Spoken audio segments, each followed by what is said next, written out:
Boa tarde a todos. Sejam muito bem-vindos à nossa Casa Espírita na tarde de hoje. Gostaria de iniciar o estudo dessa tarde com a leitura de uma mensagem bastante conhecida no meio espírita, intitulada Nascestes no Lar que Precisavas. Essa mensagem, ela tem um conteúdo muito profundo, muito interessante, que se encaixa bastante no tema dessa tarde, que é a reencarnação e justiça divina. Ela tem somente um ponto polêmico, que muitos atribuem à mensagem de nosso querido Chico Xavier. E alguns sites da internet corrigem essa informação, atribuindo-as à psicografia de um irmão médio chamado Francisco do Espírito Santo Neto, transmitida pelo Espírito Ramete, e se encontra numa obra chamada Um Modo de Entender, Uma Nova Forma de Viver, da editora Boa Nova. Fechando esse parênteses sobre a polêmica da autoria da mensagem, o que interessa para nós é o principal, que é o seu conteúdo, que servirá de base para o estudo dessa tarde. Então essa mensagem nos diz o seguinte sobre o nosso planejamento reencarnatório, nossa vinda ao mundo físico, o plano físico. Nascestes no lar que precisavas. Vestistes o corpo físico que merecias. Moras onde melhor Deus te proporcionou, de acordo com o teu adiantamento. Possuis os recursos financeiros coerentes com as tuas necessidades, nem mais nem menos, mas o justo para as tuas lutas terrenas. Teu ambiente de trabalho é o que elegeste espontaneamente para a tua realização. Teus parentes, amigos, são as almas que atraístes com tua própria afinidade. Portanto, teu destino está constantemente sobre o teu controle. Tu escolhes, recolhes, eleges, atrais, buscas, expulsas, modificas tudo aquilo que te rodeia a existência. Teus pensamentos e vontades são a chave de teus atos e atitudes. São as fontes de atração e repulsão na tua jornada. Não reclames nem te faças de vítima. Antes de tudo, analisa e observa. A mudança está em tuas mãos. Reprograma a tua meta. Busque o bem e viverás melhor. Embora ninguém possa voltar atrás e fazer um novo começo, qualquer um pode começar agora e fazer um novo fim. Profunda e muito interessante a mensagem que abre o doutrinário na tarde de hoje. O tema, então, intitulado Reencarnação e Justiça Divina. E eu gostaria, então, de abrir a explicação da mensagem da tarde de hoje, explicando justamente o título, Reencarnação e Justiça Divina. O que é reencarnação? Reencarnação é a volta da alma ou espírito a um novo corpo de carne. Muitos irmãos de outras religiões nos questionam: eu vou voltar então no mesmo corpo? Não. Esse corpo de carne é perecível e voltará à natureza assim que o nosso espírito dele se desligar. Eu vou, enquanto espírito, receber um novo corpo de carne para continuar o meu aprendizado aqui na Terra, no plano físico. Esse aprendizado, ele tem dois propósitos: a minha evolução intelectual e a minha evolução moral. O sentido de intelectual é eu aprender um novo conhecimento, me dedicar a aprender uma nova habilidade, um gosto, investir um gosto que me caia no meu coração. No sentido moral, é eu combater uma má tendência e evoluir adquirindo qualidades espirituais. Continuando o comentário sobre a reencarnação, em primeiro lugar eu gostaria de dizer que a reencarnação não foi uma ideia trazida por Kardec, não é uma crença somente da religião espírita, é uma crença que já estava presente antes de Kardec na maioria das religiões do Oriente e também em muitas religiões do Ocidente, incluindo o cristianismo, que depois, por razões políticas, nos primeiros séculos, boicotou a ideia da reencarnação. Portanto, não é uma novidade trazida por Kardec, né? Trazida pelo Espiritismo. É uma crença presente em várias religiões, a da volta do espírito ao corpo físico. O segundo tema, né? Uma segunda parte do título do doutrinário dessa tarde, intitulada Justiça Divina, também necessita que a gente aclare um pouquinho, né, a explicação sobre essas duas palavras. Quando a gente lembra a palavra justiça, a gente associa muito a palavra justiça com a justiça humana, a justiça que nós temos na Terra. E geralmente a justiça terrena, ela varia de acordo com o tempo, com a sociedade, né? Mas ela tem, vamos dizer assim, um ponto em comum em todas as épocas, que é a ideia de vingança, né? Palavra forte e nada cristã. Que ideia é essa quando a gente pensa na palavra justiça? É que é o infrator, que é o criminoso, que a pessoa que me prejudicou, ele pague na mesma moeda o mal que ele fez para mim.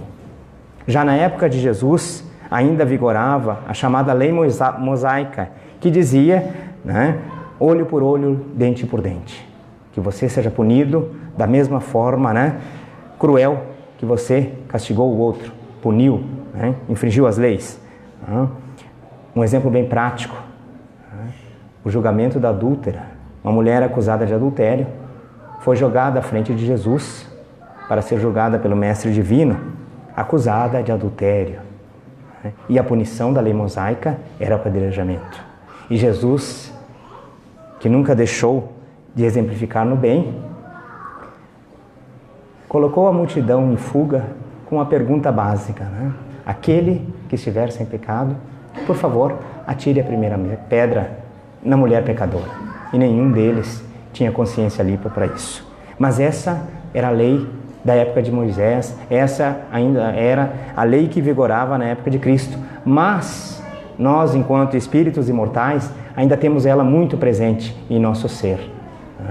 Basta alguém nos prejudicar ou acharmos que fomos prejudicados por ele, para desejarmos a lei de Talião, a punição do olho por olho, dente por dente.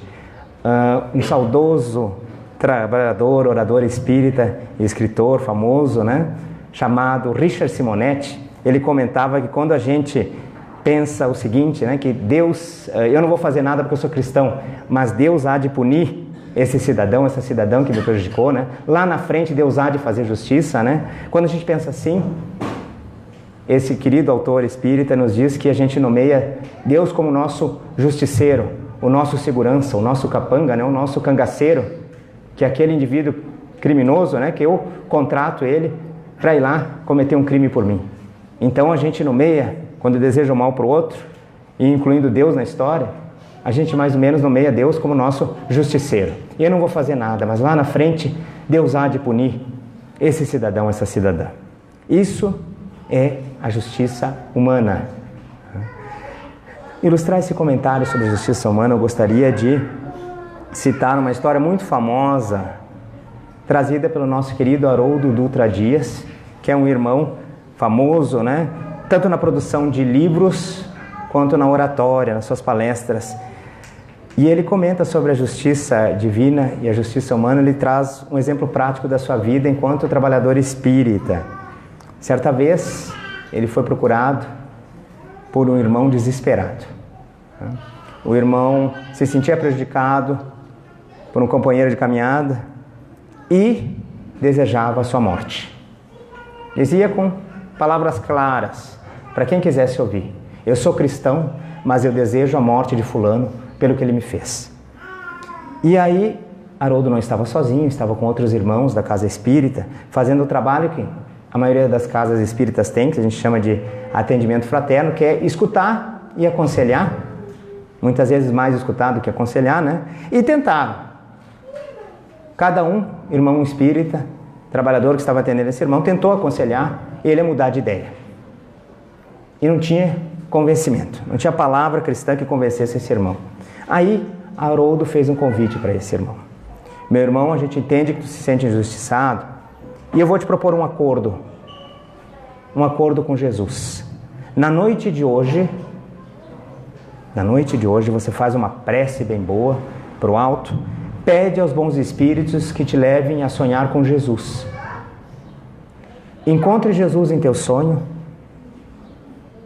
e peça a Ele que vingue a afronta que você está sentindo, que vá e puna, mate o teu algoz, o teu desafeto.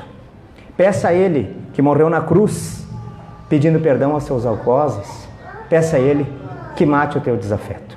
E aí o cidadão se deu conta do quanto perturbado espiritualmente ele estava, do quanto ele necessitava perdoar o seu desafeto. Porque o perdão, ao contrário do senso comum, ele não libera o indivíduo que errou, ele libera a pessoa que se sente ofendida com algo que lhe foi cometido. Mas aí alguém vai levantar a mão e vai dizer, tá, que hora chega a explicação sobre a justiça divina? Então, a gente agora pula para a segunda parte do doutrinário dessa tarde.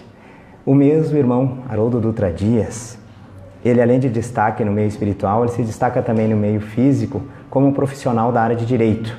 Se não me falha a memória, ele é juiz. Então, uma pessoa que conhece muito bem, obrigado, as leis. E ele nos diz o seguinte, que quando Kardec escreveu, com a ajuda dos bons espíritos, o Evangelho, há um século e meio atrás, a palavra justiça, pelo menos no meio do direito, na área jurídica, já não significava mais vingança. Que bom, né? 2000 anos depois. Significava acerto, né? Acerto de contas, acordo entre duas partes litigantes, duas partes que brigavam. Eu tenho, por exemplo, um problema, uma questão com meu irmão, cada um contratava um advogado, ia na frente de um juiz e tentava um acordo. Essa era a justiça. Então, quando a gente lê algum texto da doutrina espírita que fala de justiça divina, nada mais é do que o nosso acordo, o nosso acerto das nossas dívidas com Deus e mais ninguém. E é aí que entra a explicação da reencarnação. Porque a justiça divina nada mais é do que a cada um segundo as suas obras. Você colhe aquilo que você plantou em teu caminho. É aquele ditado popular, né? Quem semeia ventos, colhe tempestades. Se você semeia sorrisos, cedo ou tarde você vai encontrar uma pessoa sorridente em teu caminho. E aí que a gente entra na questão da reencarnação. Porque a reencarnação não é que ela vai explicar tudo em nossas vidas, mas boa parte das diversas situações inexplicáveis e mesmo absurdas que acontecem em nosso mundo são explicadas com a doutrina da reencarnação. Por exemplo, como vamos explicar ou justificar a existência de apenas uma passagem pela Terra se todos nós reencarnamos de maneira diferente, vivenciamos, experimentamos experiências de maneiras diferentes? Por que o indivíduo nasce pobre e o outro rico? Por que o indivíduo nasce doente e vai ter que se medicar, se tratar todos os dias da sua vida, até o último instante da sua existência, enquanto outra pessoa vai nascer com um corpo sadio? Por que uma criança vai ter poucos dias ou meses de vida, enquanto outro indivíduo chega a 100 anos ou mais de idade? Por que tantas pessoas que praticam o bem recebem reveses, agruras, sofrimentos, dificuldades em sua existência? São logrados muitas vezes, diversas vezes em sua existência. Para encerrar esse comentário de perguntas, eu sempre, quando falo da reencarnação, eu gosto de lembrar, de citar um grande músico brasileiro, deixou muita saudade, Tim Maia, uma música famosa chamada Azul da Cor do Mar. Ele também se faz essa pergunta: por que o indivíduo nasce para sofrer enquanto o outro ri? Eu não sei qual era a filiação religiosa desse irmão enquanto encarnado, mas quando ele faz essa pergunta nessa música, eu sempre me lembro. Está aí um dos fundamentos da reencarnação. Explicar essas diferenças na vida, na existência dos indivíduos. Somente a reencarnação nos traz uma explicação plausível, lógica, das diversas situações que nós vivenciamos, experienciamos e vimos acontecer todos os dias na Terra. Se tivéssemos somente uma existência, muitas pessoas questionam assim, é maldade de Deus permitir que uma pessoa reencarne doente? Mas se tivéssemos só uma existência, usando só esse comentário, qual o mérito desse irmão, por exemplo, que vai viver 10, 20, 30, 50 anos na cama? Ao final da sua existência física, ele virá para o paraíso, purgatório, um local pior? Qual o mérito daquele indivíduo que errou, logrou todo mundo, roubou aqui e ali e desencarna de repente no ataque cardíaco? Ele vai ter o resto da sua existência espiritual numa região de trevas? Aonde está a justiça de Deus? Na reencarnação. Há alguns sábados atrás, o nosso irmão Fabiano Volpato, ele foi muito feliz quando ele comentou sobre a resignação diante das dificuldades da vida, porque ele diz o seguinte, que não é a primeira vez que a gente está passando aqui no plano físico e nem provavelmente será a última, já que somos imperfeitos, e que uma reencarnação é solidária da outra. Ou seja, a minha existência de hoje tem ligação com a existência do passado e o que eu fizer hoje vai gerar consequências para minhas futuras existências, futuras reencarnações. Então é como se fosse um capítulo de novela. Eu começo consertando aquilo que eu errei na existência anterior. Por isso, esse conteúdo valioso da mensagem da tarde de hoje, porque Deus, assim como o diretor de uma novela, ele prepara um cenário, os personagens que eu vou interagir, visando ao meu melhoramento, visando a minha evolução. Costumamos comentar, quando falamos de reencarnação e de justiça divina, costumamos comentar que vivenciamos situações de dor, de sofrimento, dificuldades na Terra, porque o nosso planeta ainda está na categoria de provas e expiações. A maioria de nós, com exceção dos espíritos tidos como santos, reencarnam no planeta Terra, necessitando ainda de evolução. Ou seja, ainda temos defeitos, ainda somos imperfeitos, ainda precisamos ser testados. Esses testes podem ser provas e expiações. Que bicho é esse? Provas. Geralmente, tanto provas quanto expiações, a nossa missão aqui na Terra, eu não caio de paraquedas no local. Eu sou bem preparado na espiritualidade para vivenciar diversas situações na Terra. Posso, com a ajuda do meu anjo da guarda, aguardar vivências mais pesadas para outras existências, pagar meus débitos em prestação, não precisa ser à vista, mas provas é eu chegar a um certo nível espiritual e eu, apesar da bondade que já existe no nosso coração, todos nós que estamos aqui hoje, no sábado à tarde de sol, já temos isso presente no coração, a necessidade de aprender um pouquinho mais e se tornar um pouquinho melhor a cada dia.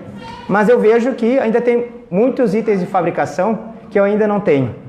E aí eu vou pedir, por exemplo, alguma missão que vai desenvolver alguma característica boa no meu coração. Eu vou pedir a paciência, e aí eu vou reencarnar com um familiar difícil. Mas será que eu pedi para reencarnar com aquela sogra que me testa a paciência? Sim, meu amigo, pediu. E tem sorte que se ela reencarnou hoje como sogra, no mínimo 20 anos a menos de convivência no plano físico vocês vão ter. Então aproveita, aceita, que dói menos. Aquele familiar difícil que só eu suporto, sim, essa prova é para ti. Não caiu de paraquedas, Deus não erra o endereço. A humildade. Eu sempre tive o sonho de estudar, de exercer um cargo superior na minha empresa, mas muitas vezes até um indivíduo com menos estudo que eu, com menos capacidade que eu, me passava na frente. Por que isso? Porque não é para ti. Talvez se você assumir esse cargo que você tanto almeja, vai ser, ao invés de um benefício, uma queda espiritual para você. Porque a gente tem aquele ditado popular, quer conhecer alguém? Dê um crachazinho, um cargo superior para esse indivíduo, Quantos erros esse indivíduo vai amargar? Então que bom. De repente é uma prova da humildade. Faço bem para os outros e nem obrigado recebo. Qual é a explicação? Existem várias explicações. Uma delas pode ser que você pediu lá na espiritualidade antes de vir fazer o bem, né, sem esperar nada em troca. A maioria dos santos pediu essa missão. Então, o item de fabricação que eu quero acrescentar em meu coração. Expiações. Aí é um pouquinho mais complicado, porque expiações geralmente muitos atribuem como sendo castigo divino. Ainda a gente traz essa ideia de um Deus que castiga, que nos pune, de outras religiões. Na verdade, Deus não nos pune, Deus nos educa. E o sofrimento é como aquele remédio amargo que a gente recebia de nossos pais na infância. Os nossos pais percebiam que a gente estava doente, iam no médico, o médico receitava um remédio, e aí a gente fazia cara feia porque sabia que era um remédio amargo, não era um suco, né? Apesar dos pais mentirem, eu vou te dar um suco, é bom, é doce, depois eu tomo junto. E aí, muitas vezes até a força, nos segurando, nos colocava a beber o remédio amargo. Mas por que os nossos pais nos faziam tomar um remédio amargo? Porque sabiam que apesar de amargo, ele iria nos curar, ele iria nos fazer o bem. Então, assim como esse exemplo do pai com o remédio, a mesma coisa é Deus. Ele nos dá várias oportunidades de se melhorar. Até que chega um momento que eu vou passar pela chamada expiação, que é aí que eu vou ser punido por algum erro da minha caminhada. Por exemplo, o indivíduo que é orgulhoso vai experimentar uma existência humilde. O indivíduo que não cuidou do seu corpo físico, abusava da bebida, do fumo, da má alimentação, das drogas, ele vai reencarnar num corpo doente para valorizar a saúde que ele não cuidou numa existência anterior. O indivíduo, por exemplo, que é um ingrato, que é um filho ingrato, que não respeita seus pais, pode em outra existência reencarnar órfão, perder os seus pais com pouca idade, e aí vai lamentar a existência inteira os pais que lhe fazem falta. São hipóteses. Sempre que a gente tratar do tema reencarnação, eu vou pedir aos irmãos sempre a gente ter um pé atrás, porque a reencarnação explica diversas situações na vida, mas a gente também, além da reencarnação, a gente fala muito aqui dentro da casa espírita e fora dela, da caridade. Então, se vermos um irmão passando por uma situação de sofrimento, a gente até pode compreender a lógica de estar passando por essa provação, mas cuidar em emitir opiniões e emitir juízos. Há poucos dias atrás, uma irmã, estudante da casa espírita, ela se viu numa saia justa. Uma de suas amigas católicas está tentando há vários anos, junto com o marido, terem um filho. E aí, como eles têm um bom rendimento financeiro, fizeram tratamento, trocaram de médico várias vezes e não está dando certo a gravidez natural. O caminho, o plano B, já estão pensando nesse sentido, é adotar uma criança. Mas ela não desiste desse desejo natural de ser mãe. E aí ela procurou essa minha amiga e pediu: eu sei que você é espírita e acredita na reencarnação. E eu estou com uma dúvida aqui. Eu não consigo, nessa existência, ser mãe. Será que eu fui uma pessoa, uma mãe que abortava na existência anterior? Complicada essa pergunta, Confesso que eu pediria mais tarde, para mais tarde voltar com essa pergunta, e ficaria difícil de bate-pronto responder. Mas a nossa irmã soube sair bem da saia justa. Ela lembrou então da caridade, certamente inspirada pelos bons espíritos, tanto da irmã que está perguntando quanto dela. Ela respondeu: não, minha amiga, não necessariamente seja só essa hipótese. Existem várias possíveis explicações.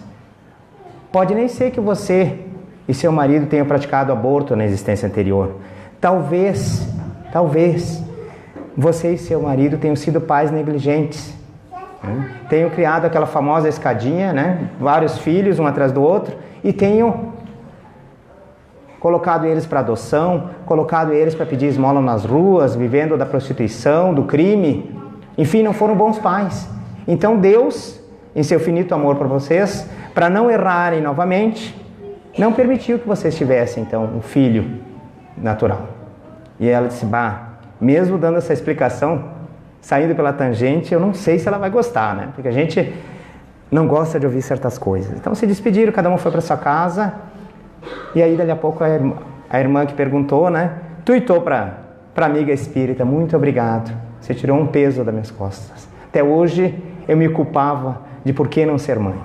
Muito obrigado por explicar o amor de Deus para mim. Como eu disse, Deus não nos castiga, não nos pune. Deus nos instrui. E é um pai amoroso, mais amoroso do que qualquer pai na terra. E já que eu toquei no tema justiça em todo o doutrinário dessa tarde, eu gostaria de encerrá-lo novamente comparando a justiça divina e a justiça humana. Dessa vez pelo lado bom. Não pelo lado que pune, mas pelo lado que beneficia. Nós temos, por exemplo, no Código Penal brasileiro, várias formas de um indivíduo que está preso reduzir a sua pena. Por exemplo, se ele encontra um trabalho, tanto na prisão quanto fora dele, se ele estuda, ele tem, se ele apresenta bom comportamento, dependendo da sentença que ele recebeu, ele tem direito, com essas iniciativas, ele tem direito a reduzir a sua pena e ressarcir o seu débito com a lei antes do prazo final de sua sentença. Então, se a lei humana já é flexível nesse sentido, você imagina a lei amorosa, a justiça divina.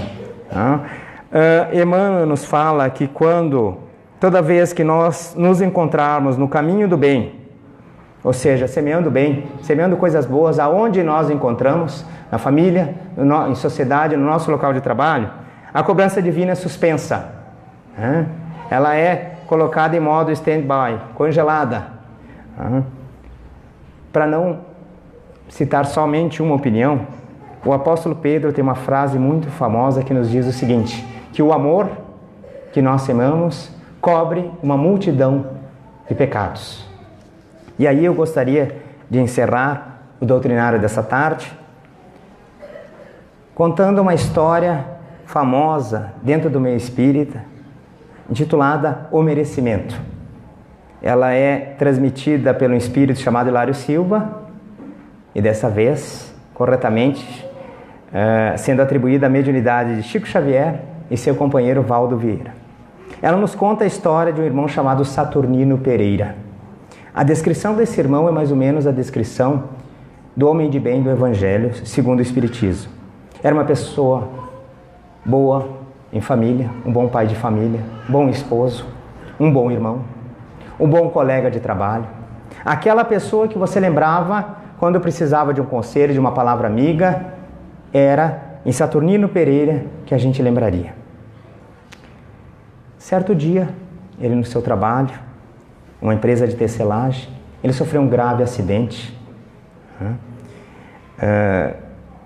que acabou provocando moléstia, machucando o seu braço direito. E aí não teve colega de trabalho que não lamentasse. Poxa, logo que o Saturnino sofresse acidente grave, com tanta pessoa má e fora, logo ele que é nosso anjo da guarda encarnado aqui dentro. Um irmão que era ateu, cético, portanto não acreditava em nada, cutucou os demais irmãos, Viu o que tá? Fulano, ser religioso, ele era um trabalhador da casa espírita, Que adianta? Olha aí o que aconteceu com ele. Por isso que não acredita em nada. Que Deus é esse? Aí esse irmão foi um acidente de manhã, na parte da manhã, em virtude da rapidez da assistência médica, ele conseguiu receber a medicação para evitar a infecção, os curativos direitinho, e foi liberado já à tarde para voltar para sua casa. Então, ele se refez um pouquinho do acidente, do choque do acidente em casa, naquela tarde, e à noite foi à sua instituição espírita. Sentou no auditório que nem o nosso aqui, mas ele não parava de chorar. Chorar de tristeza, de melancolia e até, por que não, de desespero, questionando o Deus bondoso que ele aprendeu dentro da doutrina espírita. Afinal, que Deus era esse que provocava um acidente num homem tão bom? Ele havia machucado o seu braço direito, mas o ferimento mais grave tinha sido no seu dedo polegar, né, que não deu para se recuperar, né, teve que ser extirpado, retirado. E aí lá pelas tantas veio uma mensagem do irmão espiritual, dirigente, protetor daquela casa espírita, né, o irmão Macário, que informou a Saturnino as suas condições espirituais atuais. Saturnino Pereira tinha sido um grande proprietário de fazendas de cana-de-açúcar no litoral brasileiro em sua última existência. E como indivíduo poderoso, ele era muito cruel com seus empregados. Um deles, ele cometeu a crueldade maior, que foi a de um dia que esse cidadão estava cansado por trabalhar várias horas e ainda doente. O indivíduo, o Saturnino, nessa encarnação como senhor de fazenda, achou que ele estava fazendo corpo mole, preguiçoso, obrigou ele a trabalhar mais um pouco, e esse cidadão veio a perder o braço na prensa que moía a cana. Passado um tempo, ele voltou para o mundo espiritual e aí se deu conta da gravidade do crime, do erro que ele tinha cometido. Em desespero, então, ele pediu aos bons espíritos uma nova reencarnação. E ele pediu o seguinte, que em determinado momento de sua existência, ele viesse a perder o seu braço mais útil, justamente, né, o braço direito. Só que quando ele voltou na Terra, ele voltou numa versão melhorada, repaginada, e ele praticou o bem, até o momento do seu acidente. E aí, na ficha espiritual dele, ocorreu aquilo que Pedro comentou, que o amor, bem que ele semeou, cobriu a multidão de pecados dele. E ele que veio, né, com a sentença de perder o braço direito, com o bem que semeou, perdeu apenas o polegar, que vamos combinar, não faz tanta falta assim. Então que quando a cobrança divina chegar até nós, que possamos estar bem preparados para saldar os nossos débitos, como esse nosso irmão Saturnino. Agradecemos aos irmãos pela atenção, pelas boas vibrações em nossa casa espírita na tarde de hoje.